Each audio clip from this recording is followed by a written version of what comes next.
Happy Independence Day. Namaskara. Welcome to today's Kannada lesson.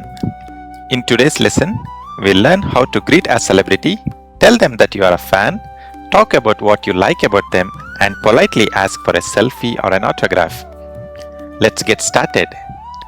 Before we learn the conversation, let's first understand some important Kannada words that we will use throughout this lesson.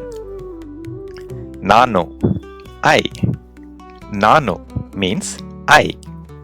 Nanage, to me or for me.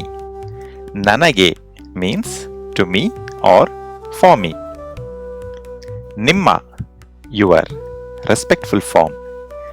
Nimma means your. Abhimani, fan. Abhimani means fan. Dodda, big or great. Dodda means big or great. Tumba, very much. A lot. Tumba means very much or a lot.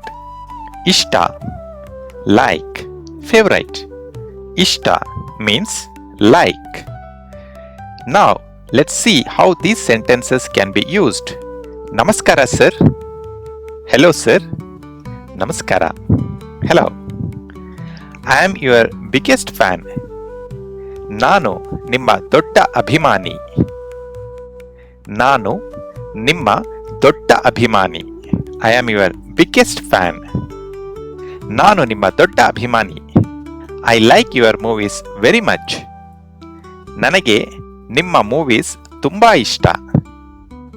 ನನಗೆ ನಿಮ್ಮ ಸಿನಿಮಾಗಳು ತುಂಬಾ ಇಷ್ಟ. I like your movies very much. ನನಗೆ ನಿಮ್ಮ movies ತುಂಬಾ ಇಷ್ಟ. Let's look at a few more examples. I like your books very much. ನನಗೆ ನಿಮ್ಮ ಪುಸ್ತಕಗಳು ತುಂಬಾ ಇಷ್ಟ. ಪುಸ್ತಕ means book. ನನಗೆ ನಿಮ್ಮ ಪುಸ್ತಕಗಳು ತುಂಬಾ ಇಷ್ಟ. I like your books very much. I like your batting very much. ನನಗೆ ನಿಮ್ಮ ಬ್ಯಾಟಿಂಗ್ ತುಂಬಾ ಇಷ್ಟ. ನನಗೆ ನಿಮ್ಮ ಬ್ಯಾಟಿಂಗ್ ತುಂಬಾ ಇಷ್ಟ. I like your bowling very much. ನನಗೆ ನಿಮ್ಮ ಬೌಲಿಂಗ್ ತುಂಬಾ ಇಷ್ಟ. ನನಗೆ ನಿಮ್ಮ ಬೌಲಿಂಗ್ ತುಂಬಾ ಇಷ್ಟ. Now, let's learn how to ask for a selfie or an autograph. Sir, one selfie please. Sir, ಒಂದು ಸೆಲ್ಫಿ ದಯವಿಟ್ಟು.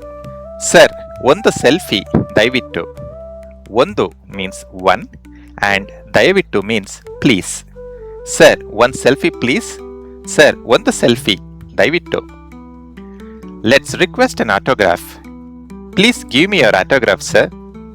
ನಿಮ್ಮ ಆಟೋಗ್ರಾಫ್ ಕೊಡಿ. ನಿಮ್ಮ ಆಟೋಗ್ರಾಫ್ ಕೊಡಿ. ಕೊಡಿ means give. Please give me your autograph. ನಿಮ್ಮ ಆಟೋಗ್ರಾಫ್ ಕೊಡಿ. ಧನ್ಯವಾದಗಳು. Thank you. Thank you for joining today's lesson. Please subscribe to Kasturi Kalarava for more videos. See you in the next class.